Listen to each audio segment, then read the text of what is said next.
a voice that moved millions, a smile that lit up stages across continents, a brilliant mind that shaped movements. Yet behind the applause, beneath the spotlights, there existed another story, one that could never be told. For decades, some of the most celebrated figures in Black culture carried a secret that society deemed too dangerous to reveal. They loved in silence, hid in plain sight, and took their truths to the grave. This is not a story of shame. This is a story of survival, of impossible choices made in impossible times. 20 lives, 20 legacies. And the parts of themselves they could never share with the world. Before we dive into these remarkable stories, consider subscribing and turning on notifications. These untold histories deserve to be remembered, and your support helps bring them to light. Josephine Baker, the dancer who defied everything. She arrived in Paris with nothing but raw talent and audacious dreams, and she left as an international sensation. Josephine Baker transformed herself from a girl born into poverty in St. Louis, Missouri in 1906 into one of the most celebrated performers of the jazz age. Her performances at the Folies Bergère weren't just entertainment. They were revolutionary acts that shattered racial barriers on European stages. But Baker's courage extended far beyond the footlights. During World War II, she risked everything as a spy for the French resistance, using her celebrity status as cover while gathering intelligence against Nazi occupation. Later, she stood shoulder to shoulder with the civil rights movement in America, refusing to perform for segregated audiences even when it cost her professionally. Her personal life was equally bold, though far more private. Baker married multiple times and adopted 12 children from around the world, creating what she called her Rainbow Tribe. Yet those close to her knew of her relationships with women, including a rumored romance with Mexican artist Frida Kahlo. In an era when such revelations could destroy careers and endanger lives, Baker chose discretion over disclosure. She passed away in 1975, leaving behind a legacy of artistry, activism, and a private truth she never felt safe enough to share publicly. Richard Pryor, the comedian who laughed through pain. Richard Pryor turned trauma into comedy gold, transforming a chaotic childhood in Peoria, Illinois, into material that revolutionized stand-up. Born in 1940 and raised by his grandmother in a brothel, Pryor learned early that humor could be both weapon and shield. By the 1970s and 1980s, he had become one of America's most fearless comedians, tackling race, addiction, politics, and his own demons with raw honesty that left audiences simultaneously uncomfortable and captivated. 5 marriages, countless public battles with substance abuse, a life lived at full volume, except in one crucial area. Pryor occasionally hinted at relationships with men in his routines, but always in ways that kept audiences guessing whether he was confessing or performing. The truth remained buried until years after his death in 2005, when music legend Quincy Jones revealed that Pryor had a romantic relationship with actor Marlon Brando. His widow, Jennifer Lee Pryor, later confirmed that he had been open about his sexuality with close friends and had documented these relationships in personal diaries. The question haunts his legacy. Why did someone so unflinchingly honest about every other aspect of his messy, complicated life choose to hide this? The answer lies in the unforgiving nature of the times. A black comedian in America already faced enough obstacles without adding another layer of otherness. Pryor broke countless boundaries, but even he couldn't break them all. Sylvester James Jr., the voice that made freedom sound beautiful. When Sylvester hit that impossibly high note on "You Make Me Feel Mighty Real," he wasn't just singing, he was declaring existence. Born in Los Angeles in 1947, Sylvester began in church choirs, but his true calling emerged when he moved to San Francisco and found the city's vibrant LGBTQ+ community. There, in the heart of the Castro district during the 1970s, he became disco's most electrifying voice and one of the genre's few openly gay performers. Unlike many on this list, Sylvester didn't hide who he was. He wore makeup, defied gender norms, and performed with a freedom that felt like revolution set to music. Yet, even in his openness, there were private struggles. The tension between his conservative religious upbringing and his authentic self, the knowledge that his visibility made him both icon and target. As disco faded in the early 1980s, Sylvester's influence only grew stronger. He became a passionate advocate for LGBTQ+ rights, especially as the AIDS epidemic devastated his community. When he contracted HIV, he continued performing, continued speaking out, continued insisting on visibility. His death in 1988 at age 41 was not an ending, but a beginning.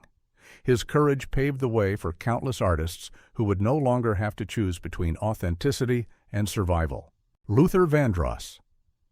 The love songs he couldn't sing for himself. Luther Vandross possessed one of the most beautiful voices in R&B history, a smooth, emotionally rich instrument that sold over 40 million records and made him the soundtrack to countless romantic moments. Born in New York City in 1951, he crafted hits like Never Too Much and Dance with My Father that spoke of love with such tenderness and depth that millions felt he was singing directly to their hearts. Yet the man who gave voice to so much passion kept his own heart completely hidden. Vandross never publicly acknowledged any romantic relationships, leading to decades of speculation about his personal life. His close friend, Patti LaBelle, later revealed that he lived in fear of disappointing his devoted female fan base, who saw him as the embodiment of romance.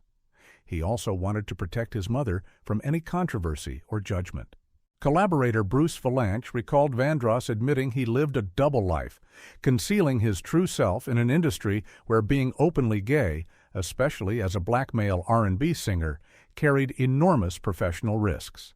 Every love song became both gift and cage, expressing emotions he felt but could never claim as his own.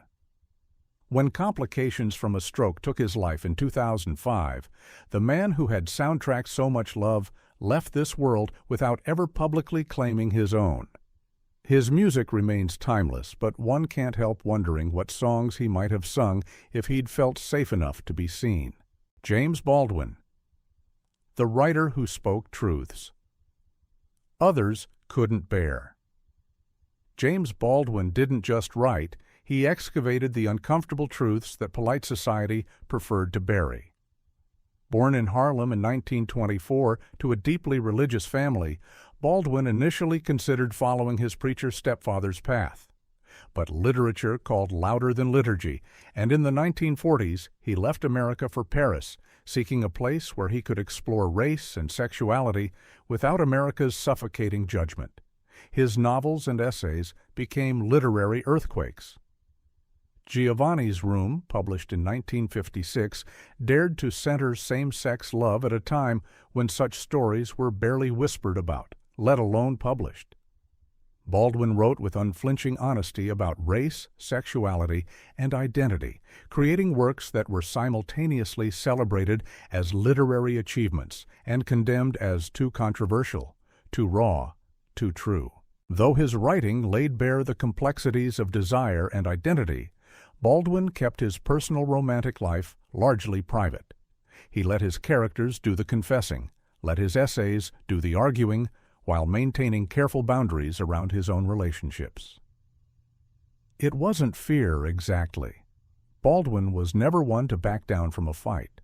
Rather, he understood that his work could speak louder than any personal disclosure, that his ideas could reach farther if he let them exist separately from tabloid speculation about his private life.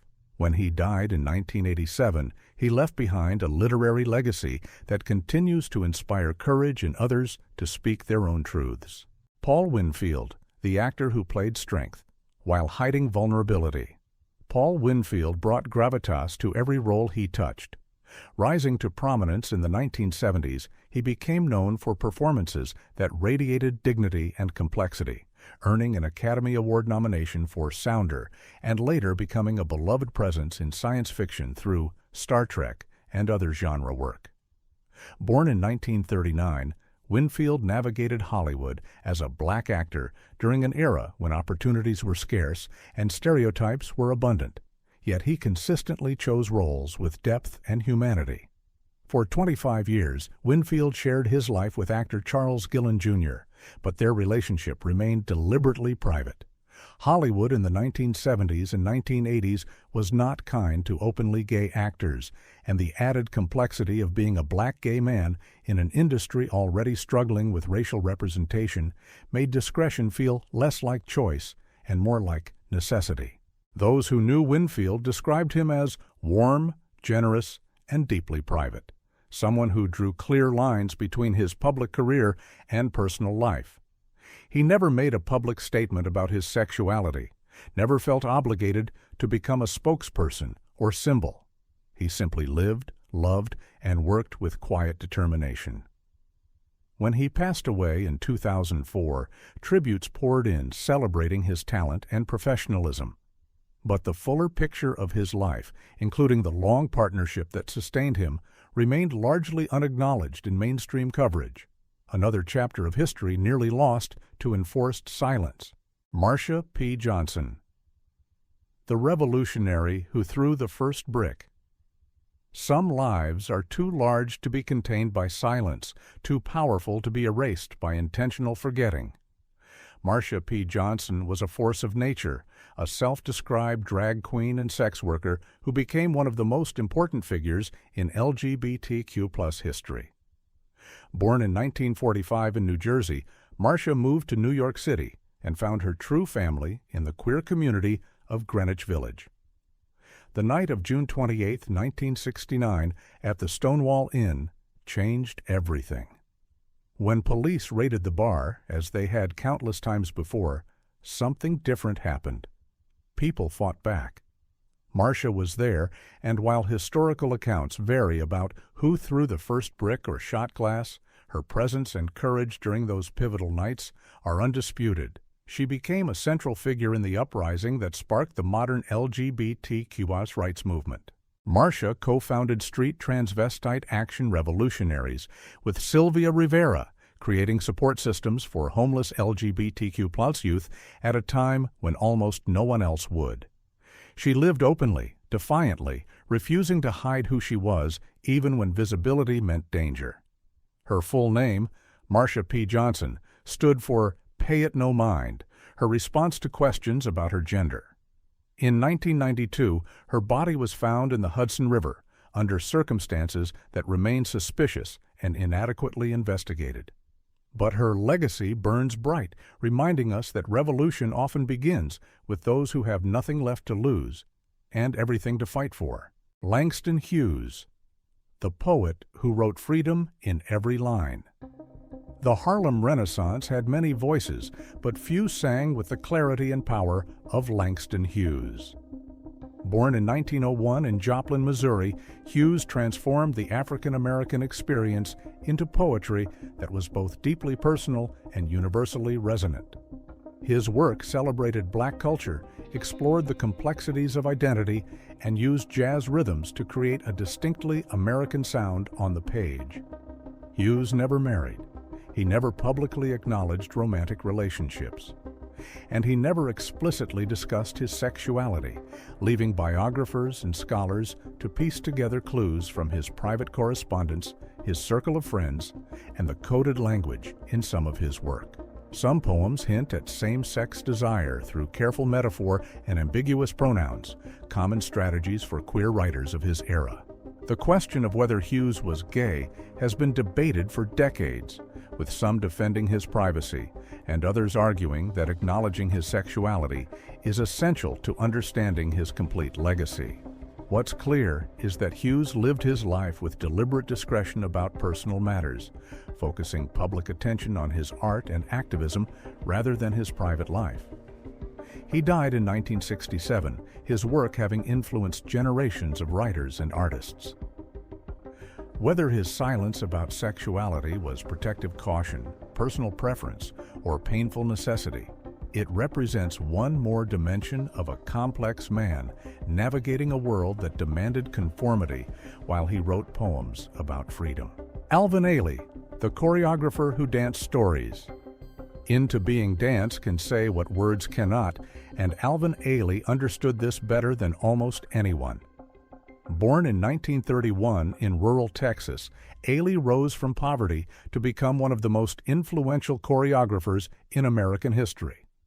His company, founded in 1958, revolutionized modern dance by centering African American cultural experiences and creating works of stunning beauty and emotional depth. His masterpiece, Revelations, premiered in 1960 and has since become one of the most performed pieces of modern dance worldwide. Set to spirituals and gospel music, it explores faith, suffering, and transcendence through movement that feels both ancestral and urgently contemporary. Ailey created a space where Black dancers could thrive, where their stories could be told through art that demanded to be seen. In his personal life, Ailey was intensely private. He never publicly discussed his sexuality, though he was known within the dance community to be gay. Friends described him as someone who compartmentalized strictly, keeping his romantic life separate from his professional achievements. He struggled with depression and felt the weight of being not just a choreographer, but a symbol and spokesperson for his community, roles that left little room for personal vulnerability. When he died of AIDS-related complications in 1990, his publicist initially attributed his death to other causes, a final act of privacy in a life spent in the spotlight. His company continues to thrive, his dances continue to move audiences, but the full story of the man behind the movement remains partially obscured by the silences he felt he needed to maintain. Ma Rainey, the mother of the blues who sang her truth. Ma Rainey didn't whisper her truth, she sang it loud enough to shake the rafters. Born Gertrude Pridgett in 1886 in Columbus, Georgia, she became one of the earliest professional blues singers and one of the first Black women to record music. Her powerful voice and commanding stage presence earned her the title Mother of the Blues, and her influence shaped the genre for generations to come. What made Ma Rainey particularly remarkable for her era was her openness about her sexuality. While married to William Pa Rainey for much of her career, she didn't hide her relationships with women. Songs like Prove It On Me Blues included lyrics that were boldly suggestive of same-sex desire, with promotional materials showing Ma Rainey in masculine dress flirting with women. This was revolutionary in the 1920s and 1930s, a time when such openness could have destroyed careers. The blues community offered a unique space where certain freedoms were possible. Traveling tent shows and vaudeville circuits created a world somewhat apart from mainstream society, with its own rules and acceptance. Ma Rainey used her music to express her authentic self, incorporating her relationships and desires into her art, when others were forced to hide completely. She passed away in 1939, but her courage in living openly, at least within her artistic community, paved the way for future artists to express themselves more freely. She proved that power and authenticity could coexist, that truth could be sung even when it couldn't always be spoken. Bessie Smith, the empress who ruled her own life. They called her the Empress of the Blues, and Bessie Smith wore that crown with fierce pride. Born in 1894 in Chattanooga, Tennessee, she rose from devastating poverty to become one of the most successful recording artists of the 1920s and 1930s. Her voice was a force of nature, raw, powerful, emotionally devastating. Songs like Downhearted Blues and Nobody Knows You When You're Down and Out captured the struggles and resilience of her audience, particularly Black Americans navigating the harsh realities of the Jim Crow South. Bessie was bisexual and made little effort to hide it, at least not in her personal life. She had relationships with both men and women, living according to her own rules in an era that demanded strict conformity. Her marriage to Jack G. was tumultuous and often violent, yet she also maintained relationships with women, including chorus girls from her touring shows. This was quiet defiance, not proclaiming her sexuality from stages, but simply living it without apology to those in her immediate world. Her commanding presence on stage matched her personality off it. Bessie drank heavily, spoke her mind, and refused to diminish herself to make others comfortable. In 1937, she died from injuries sustained in a car accident, her life cut tragically short at just 43. But the legend she left behind influenced everyone from Janis Joplin to Nina Simone, proving that authenticity, even partial, even complicated, resonates across generations. Barbara Jordan, the voice that demanded justice. When Barbara Jordan spoke, the nation listened. Her voice carried authority that commanded respect, and her mind was sharp enough to cut through political rhetoric to reach bedrock truth. Born in 1936 in Houston, Texas, she overcame the dual barriers of racism and sexism to become the first black woman elected to the Texas State Senate since Reconstruction, and in 1972, she was elected to the U.S. House of Representatives. Her speech during the 1974 Watergate hearings became legendary, her careful constitutional arguments for impeachment delivered with such power that they resonated across party lines. At the 1976 Democratic National Convention, her keynote address electrified the crowd and established her as one of the most important political voices in America. She spoke of democracy not as an abstract ideal, but as a promise that demanded constant work to fulfill. Throughout her public life, Jordan shared a private, 30-year relationship with Nancy Earl, her partner and companion. But in the deeply conservative political landscape of Texas and the homophobic climate of American politics in the 1970s and 1980s, this relationship remained unspoken publicly. Jordan never denied it when directly asked by those close to her, but she never made public declarations either. She suffered from multiple sclerosis and later leukemia, continuing her advocacy work even as her health declined.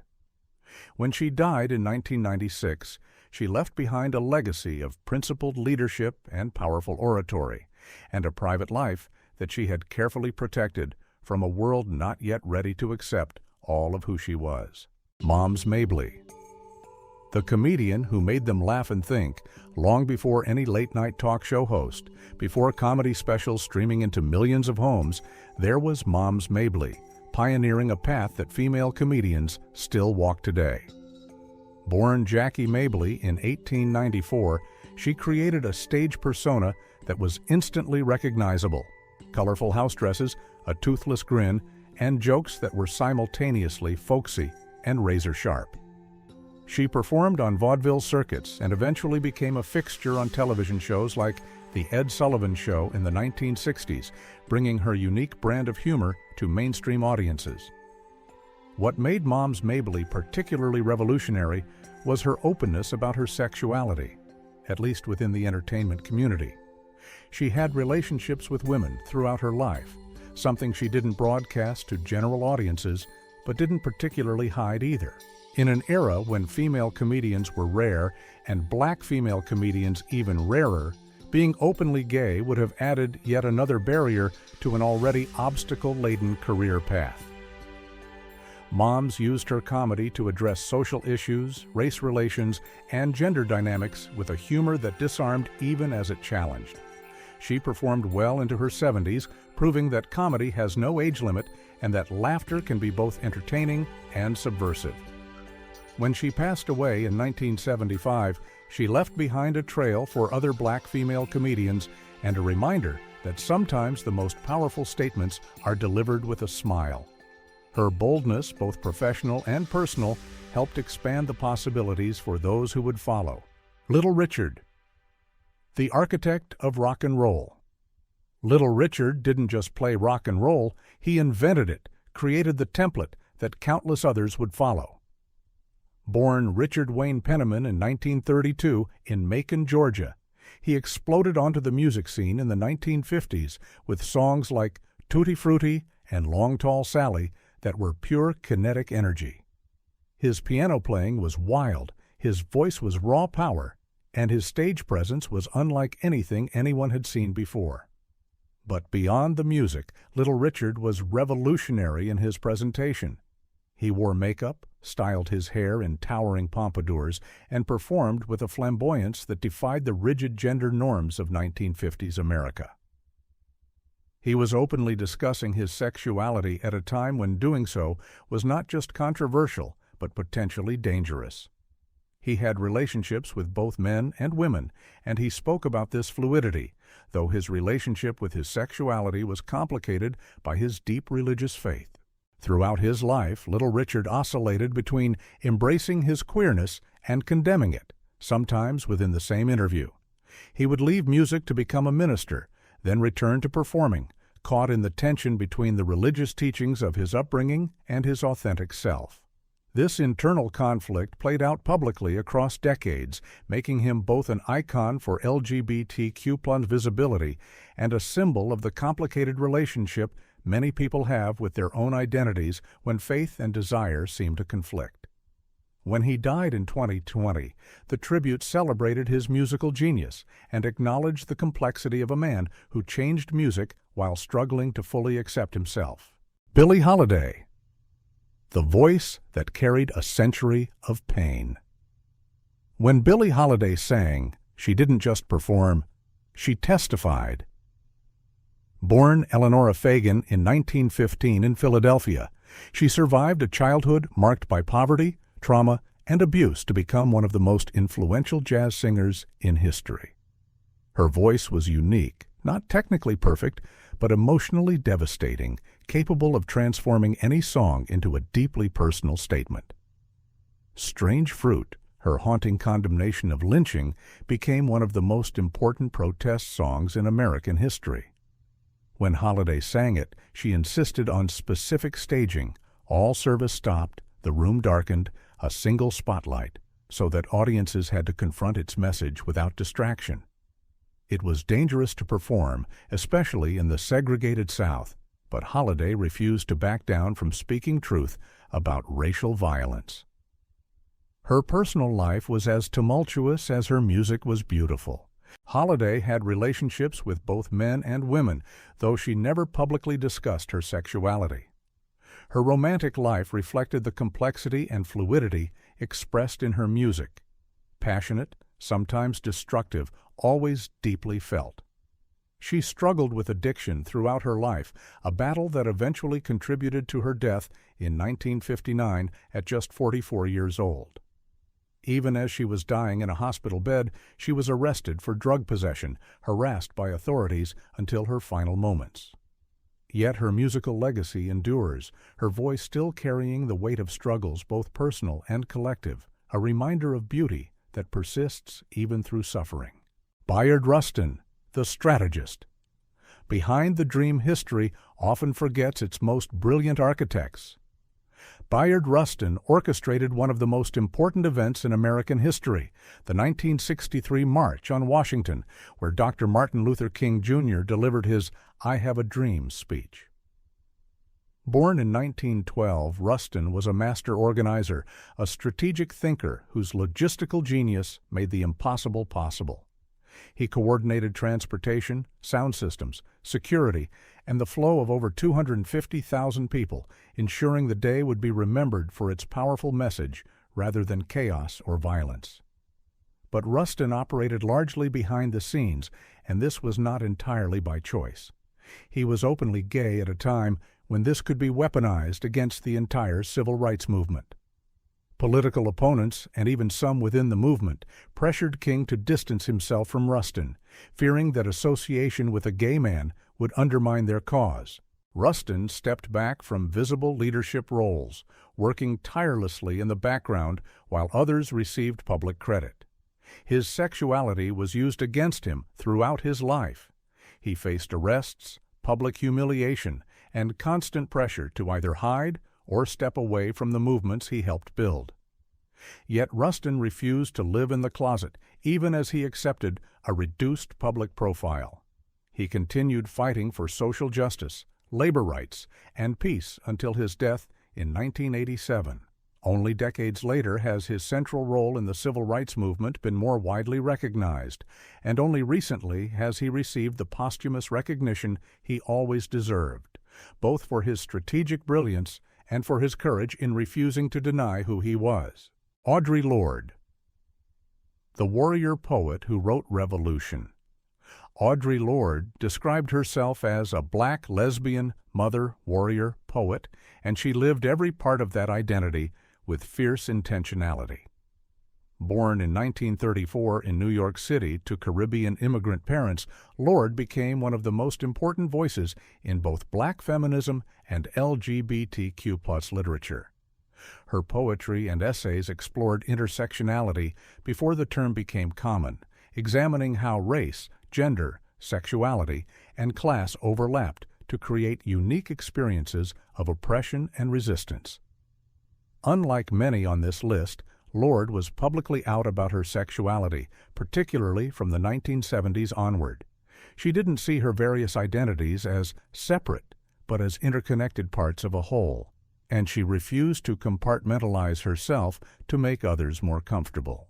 Her essay, "The Master's Tools Will Never Dismantle the Master's House," became a foundational text for understanding how true liberation requires fundamentally different approaches, not just modifications to existing systems. Lorde's work was both deeply personal and politically powerful. She wrote about her experience with breast cancer, her relationships, her anger at injustice, and her vision for a more equitable world. She co-founded Kitchen Table, Women of Color Press, creating a platform for voices that mainstream publishing often ignored. When she died in 1992 from cancer, she left behind a body of work that continues to inspire activists, writers, and anyone seeking to understand how personal identity and political struggle are inseparably linked. Her courage in living fully, in all her complexity, opened doors that many others had believed were permanently locked.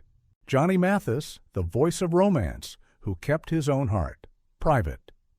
For over 6 decades, Johnny Mathis has been the soundtrack to romance, his smooth, ethereal voice transforming songs like Chances Are and Misty into timeless classics. Born in 1935 in Gilmer, Texas, and raised in San Francisco, Mathis possessed a vocal talent that became apparent early. He signed with Columbia Records in 1956 and quickly became one of the most successful recording artists of his era, selling millions of albums and maintaining a career that has spanned generations. Mathis has lived most of his life in the public eye, yet kept his personal life remarkably private.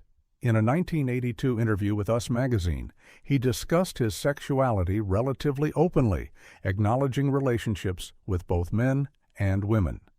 However, the revelation didn't receive significant attention at the time, and Mathis largely returned to keeping his romantic life out of public discussion.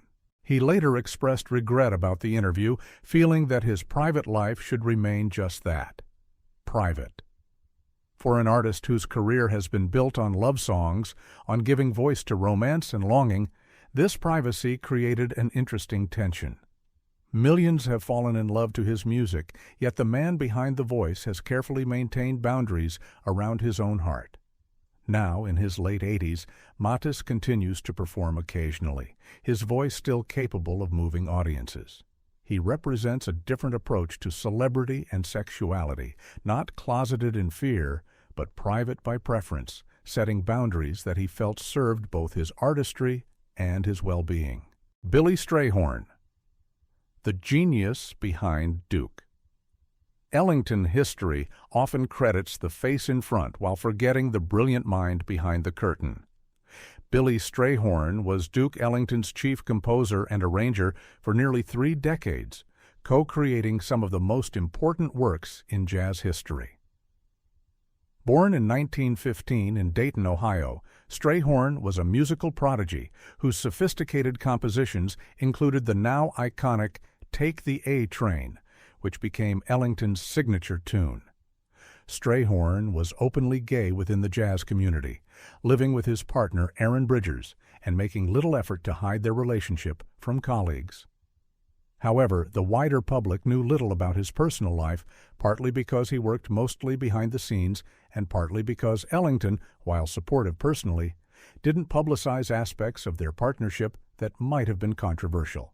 The dynamic between Ellington and Strayhorn was complex, deeply collaborative musically, but often leaving Strayhorn's contributions uncredited or undercredited publicly. Strayhorn's genius shaped the Ellington Orchestra's sound, yet he remained largely unknown outside jazz circles. When he died of esophageal cancer in 1967 at just 51, Ellington performed a series of concerts honoring Strayhorn's memory, finally giving his partner the recognition he deserved. Today, musicologists and historians continue to work to fully acknowledge Strayhorn's contributions, ensuring that his name stands alongside Ellington's rather than in his shadow. His life reminds us that some of history's most important figures operated just outside the spotlight, their brilliance essential even when unrecognized. Gladys Bentley, the blues singer who wore the suit. In the speakeasies and rent parties of 1920s and 1930s, Harlem, Gladys Bentley was a force of nature. Born in 1907 in Philadelphia, she performed in an era when gender norms were rigid, yet she took the stage in tailored men's suits and top hat, openly flirting with women in the audience while singing raunchy improvised blues that made even the most worldly listeners blush. Bentley didn't just bend gender norms, she shattered them. She claimed to have married her female lover in a civil ceremony in New Jersey, though the legality and details of this remain historically unclear. What's certain is that she lived openly as a masculine-presenting woman who loved women, performing this identity on stage night after night in venues where Harlem Renaissance culture created temporary spaces of freedom. But this freedom was fragile. As the Harlem Renaissance faded and social conservatism intensified in the 1940s and 1950s, Bentley's career declined. She eventually publicly renounced her lesbian identity and claimed to be cured through hormone treatments, a heartbreaking capitulation to social pressure and the medical pathologization of homosexuality. Whether this represented genuine change or survival strategy remains debated. She died in 1960, her legacy complicated by this late-life disavowal. Yet her earlier years remain a powerful testament to a time when, for a brief moment in specific places, living openly felt possible before the doors slammed shut again. 20 lives, 20 different paths through the same fundamental dilemma, how to survive in a world that demanded they hide. Some chose near total silence, protecting careers and families through careful discretion. Some lived openly within their communities while maintaining public privacy. A few were bold enough to live authentically even when it meant professional consequences or physical danger. Each made the choice that felt survivable in their specific circumstances, and none of these choices deserves judgment from those of us who didn't have to make them. What connects these stories isn't shame, it's the price of visibility in times that punished authenticity. These artists, activists, and visionaries changed American culture while carrying secrets that weighed on them daily. They gave the world their talents, their voices, their courage on countless issues, yet were forced to withhold this one essential part of themselves. Their legacy isn't just in the art they created or the movements they advanced. It's in the gradual, painful progress toward a world where the next generation wouldn't have to choose between career and authenticity, between safety and truth. Every person who lives openly today stands on the shoulders of those who couldn't. The lives they couldn't show made possible the lives we can. If these stories moved you, please like, share, and subscribe. History belongs to those who remember it, and these voices deserve to echo forward.